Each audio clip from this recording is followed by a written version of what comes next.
Hola, muy buenas noches, bienvenidas, bienvenidos a los libros de la casa. Hoy, nuevamente, sábado, seguimos cumpliendo nuestra promesa. Mil gracias por acompañarnos.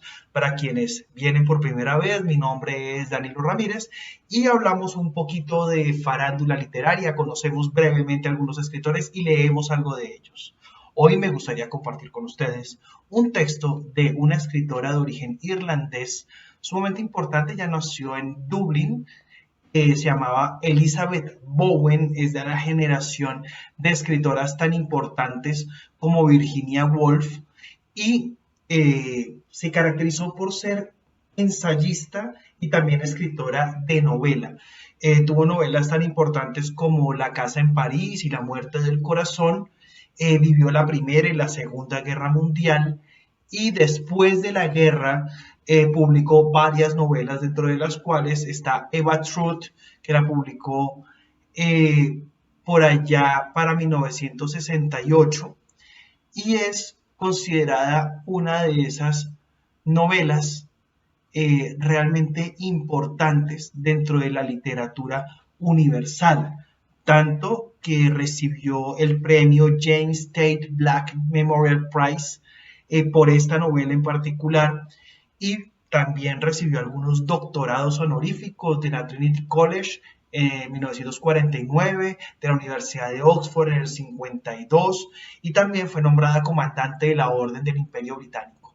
Pero bueno, no me voy a extender aquí con su biografía. Realmente es una autora que vale la pena leer y que los invito a acercarse a conocerla de primera mano. Hoy el cuento que me gustaría compartir con ustedes tiene un título absolutamente sugestivo y maravilloso. Se llama La amante del demonio. Y bueno, sin dar más largas al asunto, me gustaría compartir con ustedes La amante del demonio de Elizabeth Bowen. Hacia el ocaso de ese día, que había pasado en Londres, la señora Drover se dirigió hacia su casa. Tenía cerrada para recoger algunas cosas que deseaba llevarse. Unas eran suyas, otras de su familia que ahora vivía en el campo. Era un día de finales de agosto, pesado y nuboso. En aquel momento, los árboles del paseo relucían iluminados por un amarillento sol de atardecer húmedo. Por entre las nubes blancas, cargadas de tormenta, asomaban retazos de chimeneas y parapetos. En su calle familiar reinaba una atmósfera irreal. Un gato jugueteaba por aquellos lugares, pero ninguna mirada humana observaba el regreso de la señora Drover. Colocándose algunos paquetes bajo el brazo, introdujo con lentitud la llave en una cerradura poco dispuesta a recibirla y, tras darle una vuelta, empujó la puerta con un golpe de rodilla. Un álido muerto salió a su encuentro mientras la mujer penetraba en el interior. La ventana de la escalera estaba cerrada, por lo que el vestíbulo se hallaba a oscuras, pero una puerta permanecía entreabierta. La señora Drover la cruzó, entró y abrió la ventana. Era una mujer prosaica, pero entonces, al mirar a su alrededor, quedó más perpleja de lo que estimaba ser capaz tras las huellas de su larga experiencia de la vida, viendo la mancha amarillenta sobre la repisa de mármol de la chimenea, el anillo olvidado dentro de un vaso encima del escritorio, la rasgadura en el papel que cubría la pared donde siempre golpeaba el pomo cada vez que la puerta se abría bruscamente. El piano, trasladado a un almacén, dejó unas señales parecidas a arañazos sobre el parquet. Aunque no había mucho polvo, cada objeto estaba cubierto por una ligera película, y como la única ventilación procedía de la chimenea, el salón entero había adquirido un olor peculiar. La señora Drover dejó sus paquetes encima del escritorio y salió de la habitación para dirigirse al piso alto. Unos objetos que había ido a buscar se guardaban en un arcón del dormitorio. Estaba ansiosa por ver en qué estado se encontraba la casa, pues el portero que la cuidaba, junto con otras de la vecindad, estaba de vacaciones y sabía que ella no iba a volver. Aún, en el mejor de los casos, no vigilaría mucho, y la mujer no estaba muy segura de fiarse de él. Había algunas resquebrajaduras en las paredes producidas por el último bombardeo, y deseaba echarles un vistazo, aunque no pudiera hacer nada. Un rayo de luz se filtraba por una rendija y cruzaba el vestíbulo. Se detuvo sorprendida ante la mesa del vestíbulo. Había una carta para ella. Pensó primero que el vigilante habría regresado, pero aún así, ¿a quién se le ocurriría echar una carta en el buzón viendo que la casa estaba cerrada? No era un circular ni una factura, y en la oficina de correos no enviaban al campo las cartas que se recibían destinadas a ella. El vigilante, aun cuando estuviera de regreso, no podía saber que ella vendría a Londres aquel día. Su visita tenía el propósito de la sorpresa, por lo que su negligencia en lo referente a aquella carta, abandonada allí, en medio del polvo, la anonadaba. Sorprendida, tomó la carta, que no tenía sello. Tal vez no era importante, o si no, tomó la carta y subió rápidamente escaleras arriba sin echarle siquiera una mirada, hasta que llegó a la que había sido su habitación, donde encendió la luz. Daba a los jardines, donde el sol se había ocultado. Las nubes se arremolinaban alrededor de los árboles y el césped, sumidos casi en la oscuridad. Su aversión a mirar otra vez la carta nacía del hecho de que la atemorizaba el que alguien desdeñara sus costumbres. No obstante, en la tensión que precede a la lluvia, la leyó. Contenía unas pocas líneas. Querida Kathleen, no habrás olvidado que hoy es nuestro aniversario y el día que acordamos. Los años han pasado lenta y rápidamente. En vista de que nada ha cambiado, tengo confianza en que habrás mantenido tu promesa. Me apenó el hecho de que dejaras Londres, pero me satisfacía saber que estarás de vuelta a tiempo. Debes esperarme, por tanto, a la hora convenida. Hasta entonces, K. La señora Drover miró la fecha. Era de aquel día. Dejó la carta sobre la cama y luego la volvió a coger para leerla nuevamente. Sus labios, bajo las huellas del lápiz labial, empezaron a ponerse blancos. Se dio cuenta del cambio que experimentaba su propio rostro y acudió al espejo. Le pasó la mano para quitarle el polvo y se miró furtivamente. El espejo le devolvió la imagen de una mujer de 44 años, de mirada sorprendida bajo el borde del sombrero caído hacia adelante. No se había empolvado desde que salió de la tienda donde tomó sola el té.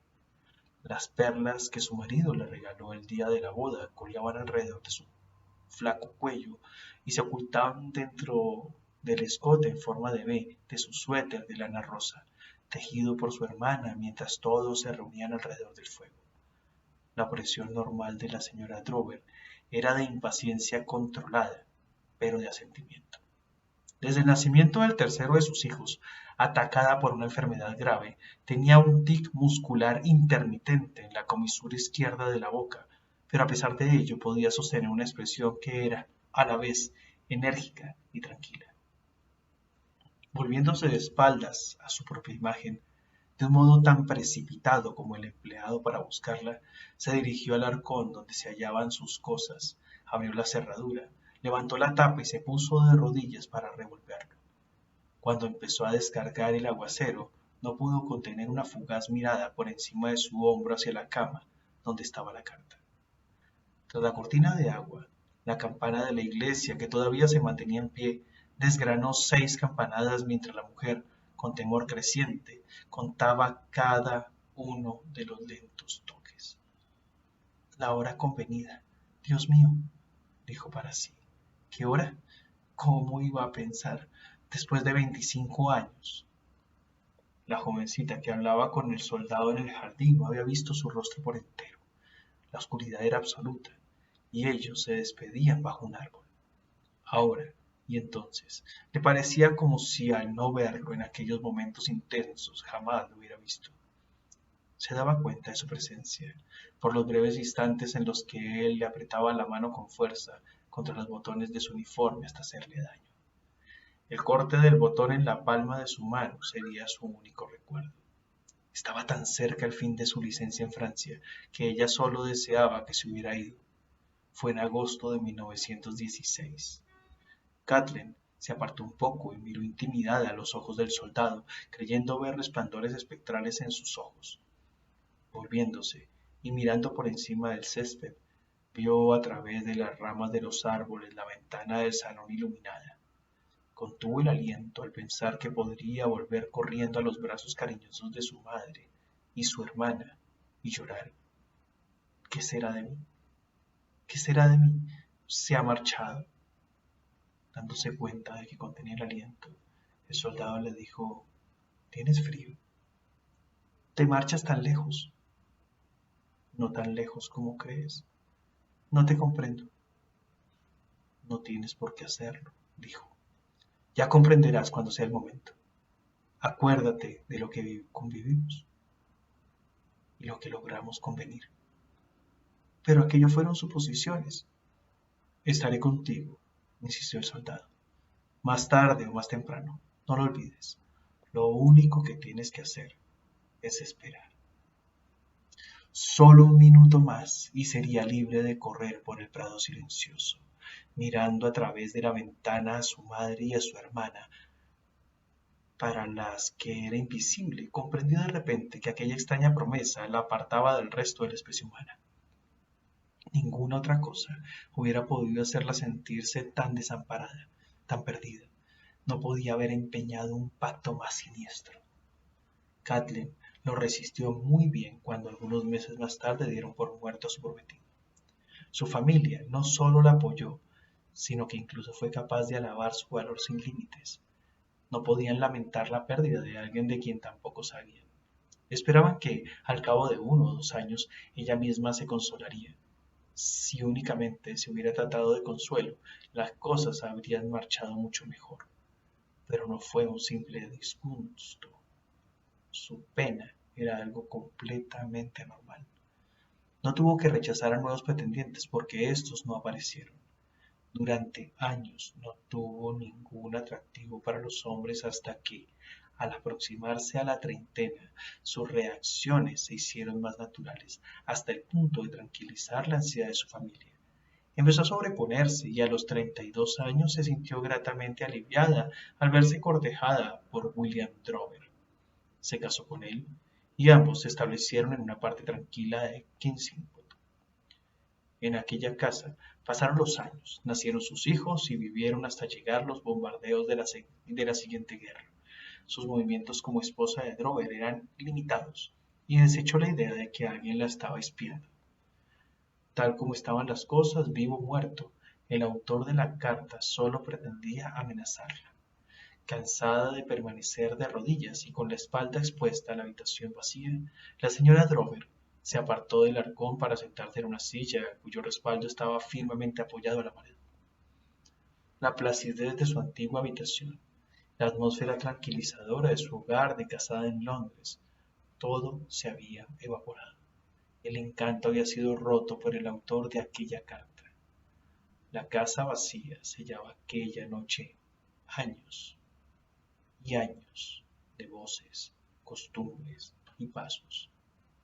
A través de las cerradas ventanas oía solamente el rumor de la lluvia sobre los tejados de los alrededores.